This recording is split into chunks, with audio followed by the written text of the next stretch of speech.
Hi everyone, welcome to the Whiteleyverse with me, Connor Whiteley, for another daily story with a chapter from one of my novellas.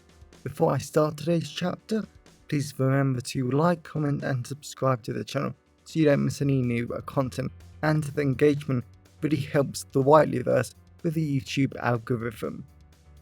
Also, if you want to buy this book and any of my other fiction, then they're all available from all major ebook retailers.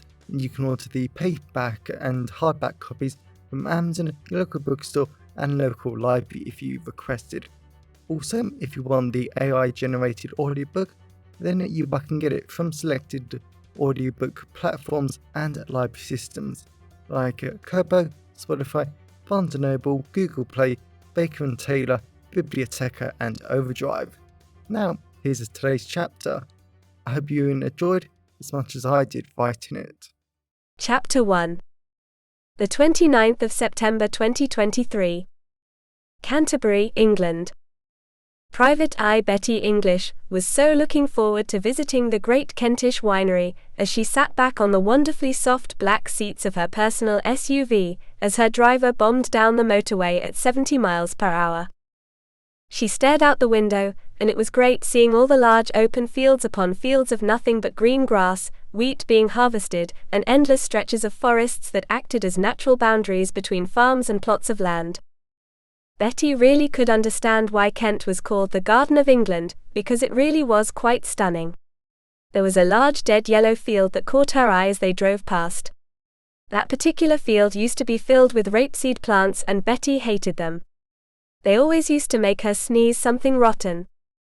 It might have been the end of September, but the air was still thankfully warm, cozy, and the bright golden sunlight still threatened to blind Betty. Thankfully, after all the excitement of the assassination attempts last month, the SUV windows were tinted, reinforced and effectively bulletproof. Not that Betty ever intended to test that theory again. Betty forced herself to look away from the wonderful fields, and she smiled at her delightful boyfriend Detective Graham Adams, who was joining her for the trip to the winery. The winery and vineyard had wanted Betty there to investigate something, but they didn't want to mention it over the phone. Betty didn't mind. She didn't drink, know anything about alcohol or know the difference between red and white wine, but she never wanted to let a small business down. Especially with English wine apparently becoming a big deal on the international stage. Betty really wasn't sure if she believed that, but she was willing to help out. Even more so since as the president of the British Private Eye Federation, the winery had won a small business grant that Betty had been giving out to help innovative businesses. And if something was wrong, then Betty already knew this business was more than good enough, so something evil had to be going on. The sweet aromas of mint, freshly cut grass and pecans filled the air as the SUV went off the motorway. And Betty just looked at the wonderful man she loved. She had to admit maybe Graham was being a little too ambitious with the weather, considering he was wearing smart navy blue shorts, a white shirt and tan shoes. Betty was wearing a long red dress, but even she had tights underneath. It was September after all, and she knew it was going to get colder sooner rather than later. They do have amazing wine, Graham said. I bought that bottle for the kid's birthday from there. Betty smiled, and she was so glad that no one else was in the car with them. Their two precious twins, Harrison and Elizabeth, were thankfully a year old, and Betty just couldn't believe where the time had gone. The twins were trying out a brand new daycare center today, where Betty had already paid for 5 places for poor parents that wanted to return to work, but simply couldn't afford the childcare. So for their birthday, Betty had just had the entire family over, and there had been a little wine, a lot of laughs, and a lot of happy twins. Betty loved her kids, and she was looking forward to seeing them tonight. I actually don't know a lot about wine, you know, Betty said. Any chance you can take lead whenever wine comes up? Graham laughed. A non-drinker walks into a vineyard. Bet, it's the beginning of a bad joke. Why did you even want to come here? Why not give it to another private eye in the area?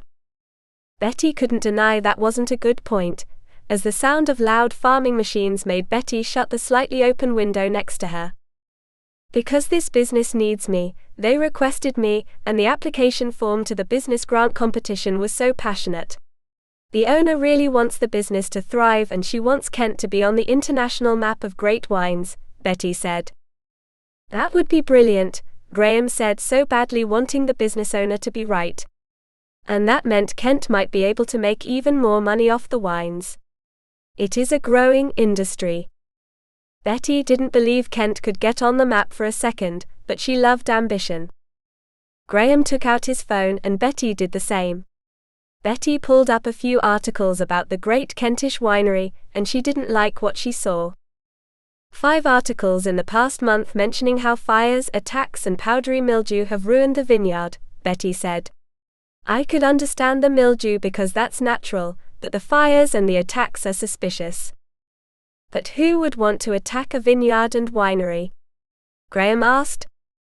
Betty didn't know, but as the little section of the car rolled down that separated where Betty was sitting with the driver's compartment, she smiled at her good friend and assistant Fran, and Betty had a feeling that she was about to find out. Madam President, we are approaching the vineyard now, Fran said. Betty had no idea why her best friend was actually talking so formally, but that hardly mattered, as the thick smell of smoke and the roar of crackling fires made Betty frown. It turned out they were just in time to see another act of sabotage. Welcome back everyone, it's me again, Connor Whiteley. So I really hope that you enjoyed today's story, because I flat out love writing, creating stories and sharing them with you. If you really enjoyed today's story, then please remember to like, comment and subscribe to the channel so you don't miss any new content, and the engagement really helps the Whiteleyverse with the YouTube algorithms. And if you want to buy this short story or any of my other fiction, then they're available from all major ebook retailers, and you can get them from your local library if you requested, and you can order the paperback copies from Amazon, your local bookstore or local library if you request it. Lastly, if you want to support the channel on a one-off basis, then you can now buy me a coffee at buymeacoffee.com/Connor Whiteley. Also, if you know anyone who would enjoy today's story, then please share it with them. I'm always really grateful when you wonderful people help spread the word about the channel. So, thanks for watching the Whiteleyverse, and I'll see you again soon. Have a great day, everyone.